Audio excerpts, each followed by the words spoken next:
So today's Yule, finally here. Whether you're celebrating or not, I just kind of wanted to come on and talk about the big theme of this, and even the Christian holiday and many other holidays that come around this time of the year, which is just the idea of rebirth, and how I have been realigning how I look at rebirth and starting over with the new year and all that, and how that all has kind of changed, for me at least, my perspective on it. And I've been trying really hard to do the kind of overhaul of my life, like so many people do around this time of the year. Like, I really want to go in and find all those pieces that aren't serving me, I've been neglecting, I've been, kind of holding on for comfort's sake, but they aren't doing me any good, and I want to cast them out entirely. I want to get rid of them. I want to freaking just no, go. I've had a really great revelation in my astral plane. It's kind of helped me really affirm that is something I really want to do, that I do want to direct my attention and all of my energy and effort elsewhere. I'm not looking to keep up with habits that don't work for me anymore. And I want to do that overhaul and then really focus on the things that do give me purpose, give me strength, give me passion, and all those wonderful things that we all kind of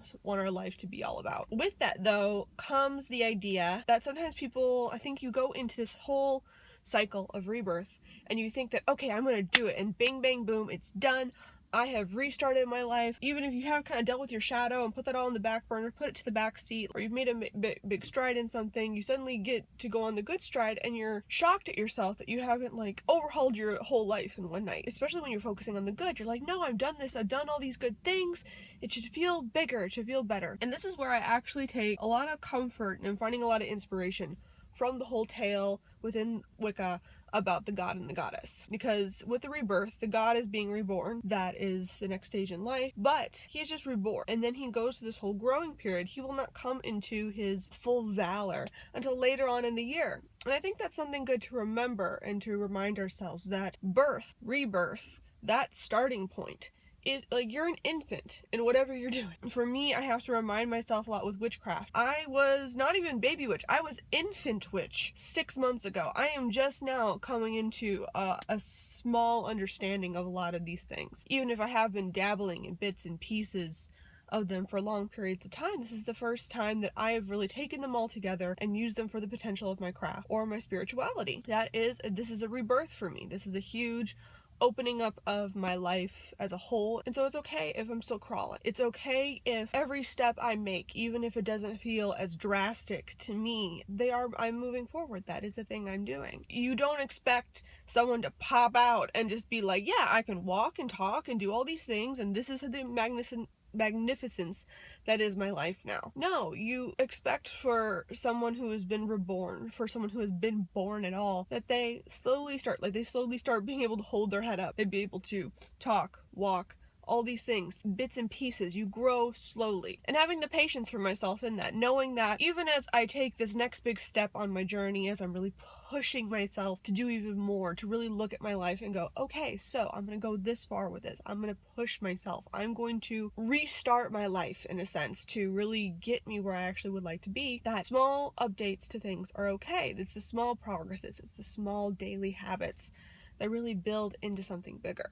I'm still growing. I'm still going on to the next stage, especially with, I don't know, we can get sometimes comfortable where you reach a big achievement and you hit that plateau, and I think you forget because you've just, in a way, you've reached the summit. You've gone to this part, you're just like, oh, I made it. I made this goal. I did it. I'm so proud of myself. And in that, then when you go to start a new goal, you have entirely forgotten how hard it was at the very beginning of the goal you just got. It is amazing to me how much I forget of how long it really took me to get to a place where I was really proud of something that I have accomplished. I have been writing for years. I have been drawing for years. I have been building these skill sets and building these daily things and habits that help me to get to this point over a very long period of time. This was not a overnight success of me being able to write at a point where I actually kind of like what I'm writing and creating stuff. It wasn't like that with college. It wasn't like that with grad school. It wasn't like that with my career. This is all taken steps. And so for me to go on to this next adventure, that first step is not going to seem that crazy. It's not going to seem like I've climbed this huge part of this mountain that I'm attaining. No, it's going to be just the first rock that I grab onto, the first bit. I'm going to look back down at the ground and be like, I didn't really get all that far. And that's okay, because I'm going to keep climbing, keep focusing on what's ahead, and know that rebirth isn't like a 1, 2, 3, boom, new person. It's a building. It's just the rebirth is the decision to change. If the hardest part was making the decision, which I don't necessarily believe, like sometimes it can be, when people say that, I see the struggle a lot of people can have, and I have had at times to just decide, yes, I'm going to do the thing. But for me, the hardest part has never been the decision. It's been hard, but the hardest part for me is always the continued motivation about 2 days after I've decided to start. And then the continued motivation about 3 months in. Like, so it's like, okay, now we have to keep going, keep working. It's okay if you're not there yet. It's okay if you don't feel like you've made a lot of progress. Keep pushing. You'll get there. It'll get to that point. So that's what I'm going to do for myself. Since this is the last day of Yule, I hope you guys are having, or the start of Yule, the last day of my little series for Yule. Hope you guys have a magical day, whether you celebrate, and if you don't, or you're just not feeling it, then at least you hope you take a little bit of a moment for yourself. For me and my channel, I'm going to be taking a bit of a break until the new year. So it's not much of a break, about like, what, a week and a half, but still, it's a little something for me to chill and digest and take all this in as I'm about to start running the marathon to my next goal. Comment down below something you would love that you're doing for Yule, or comment down below on a new task you're wanting to start for the new year that you're just like, oh my god, that seems huge and I don't know if I'll be able to do it. We can all do it. We can all make the baby steps. Anyway, I hope you guys have a fantastic day, and happy Yule and happy holidays, whatever it is you celebrate, and hoping it's a great one. Bye.